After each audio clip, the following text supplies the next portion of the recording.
Tiongkok punya sejarah panjang membangun negaranya. Pertanyaan mendasar, bagaimana Tiongkok memodali negara tersebut untuk bisa membangun negaranya? Cara yang sudah 6 presiden lakukan sejak zaman Soeharto hingga zaman Lord saat ini, cara membangunnya berdasarkan pemikiran ahli ekonominya, pola pikirnya kurang lebih seperti begini. Menggunakan surplus perdagangan dan hutangan.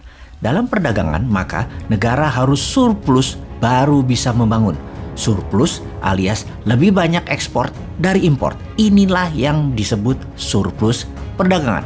Kalau perdagangannya tidak surplus, maka membangunnya pakai foreign direct investment, pakai uang negara lain, pakai teknologi, bahan, dan tenaga kerja negara lain. Pertanyaan sekarang, kalau neraca perdagangannya surplus, uang yang pegang itu pihak swasta atau pihak pemerintah? Ya benar, pihak swasta yang berdagang yang pegang. Tapi apakah masyarakat tahu bahwa kalau surplus keuangan yang surplus adalah pihak swastanya? Jawabannya, masyarakat banyak yang tidak tahu dan tidak akan dibikin pinter alias tidak akan dibikin tahu. Uang surplus tadi ternyata hanya ada di catatan di uang beredar di negara. Ingat ya, sekali lagi, yang surplus itu pedagangnya, swastanya, rakyatnya. Yang berdaulat atas uang tersebut ya pengusahanya. Lalu untuk membangun itu sungguh ada dua hal. Pihak swasta yang membangun dan juga pihak negara atau pemerintah yang membangun. Fungsi suatu pemerintahan negara sesungguhnya adalah mempermudah swasta berkarya.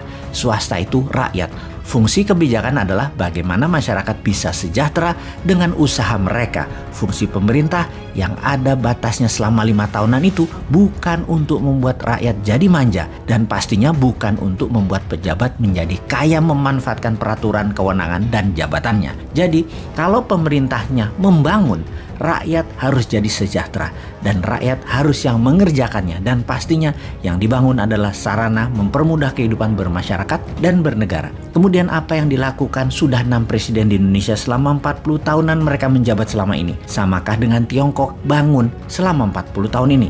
Samakah dengan Amerika membangun dalam 40 tahun ini? Ternyata cara membangunnya adalah pakai hutang. Saat ini negara kita ini dengan uang pinjaman yang hasilnya ternyata tidak membuat Indonesia menjadi negara superpower. Sementara, apakah Tiongkok yang jadi negara besar saat ini, apakah mereka berhutang? Sisi lain, apakah Amerika yang menjadi negara superpower, apakah mereka berhutang? Amerika pakai printing money di dalam membangun. Tiongkok juga pakai printing money di dalam membangun. Namun, di dalam berdagang, Amerika dan Tiongkok baru pakai hutangan. Jadi, kalau sebuah negara berhutang dan selalu berhutang, sesungguhnya pemerintahnya sedang berdagang, bukan membangun dan memajukan ekonomi serta membangun martabat negara. Oke, balik ke topik, namun kita tidak diskusikan rinci dulu mengenai printing money. Ini jadi bahan untuk buat buzzer yang berotak cetek yang hanya bisa nyinyir tanpa solusi itu, dan mereka berlindung di balik power sementara penguasa yang mengatakan printing money itu salah.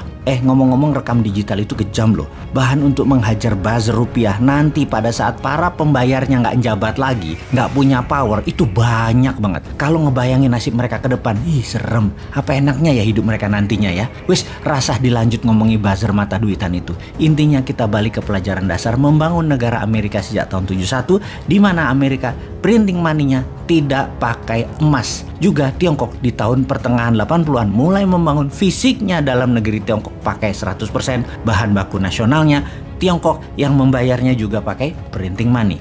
Yang nasional, yang dalam negeri membangunnya dibayar renminbi yang dicetak berdasar proyek. Yang ekspor menerima dolar, baru pemerintah Tiongkok berani pinjam dolar. Mulai melihat perbedaan Newmind berpikir. Pemahaman Newmind akan printing money itu bukan hal yang baru di Amerika dan Tiongkok, tapi hal baru jika dibandingkan dengan para pejabat 6 presiden sejak zaman Soeharto hingga saat ini. Bahkan kaum Newmind berani bilang, yang ada di etalase politik 2024 yang mau jadi presiden baik dari pihak incumbent ataupun oposisi juga meniru 6 pemerintahan yang lalu yang kita sebut old mind tadi. Sementara new mind pasti meniru cara Tiongkok dan cara Amerika di dalam membangun dalam negeri, yaitu pakai printing money.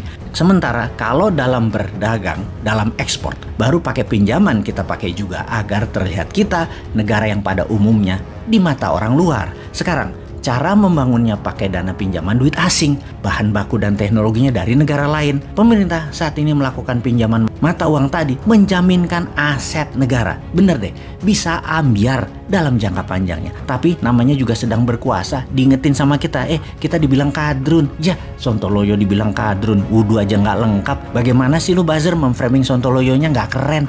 Bego-bego ini dan kadrun-kadruninya si Sontoloyonya cemen.